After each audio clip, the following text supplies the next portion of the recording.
I spent my entire 20s destroying my life, and at 33, I had to rebuild everything from nothing.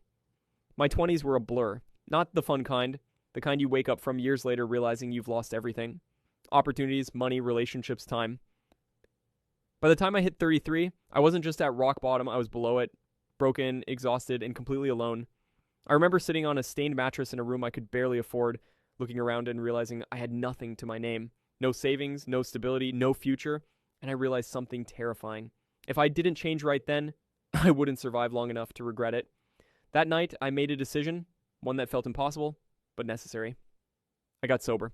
Not because I felt ready, not because I had support, but because my life depended on it. The first days were brutal, so were the weeks, so were the months. But little by little, something unexpected started happening. My mind got clearer. My energy returned. I began to want more from life than simply surviving. Sobriety gave me back something I hadn't felt in years: control. I got a job, a simple one, nothing glamorous.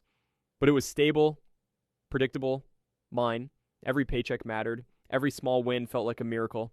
Every day sober was proof that I wasn't the same person anymore. And slowly, the things I thought were lost forever started coming back. I saved my first $500, then $1,000, then more. I bought a used car. Nothing fancy, but something I paid off completely with my own work. And the craziest part, it wasn't the money or the car that changed me. It was realizing that I could rely on myself, something I had never been able to do before. For the first time in my life, I felt proud. 3 years later, I'm still sober. And now I have something I once thought I would never have: a future, a fully paid off car, a $40,000 nest egg, a sense of direction, a sense of peace. Not perfect, not luxurious, but mine. And after everything I put myself through, that means more than anything. I used to think rock bottom was the end. Now I know it was the beginning. Because losing everything taught me the most important truth: you can rebuild your life from zero, as long as you're willing to take the first painful step. If you had to rebuild your life from nothing, where would you start?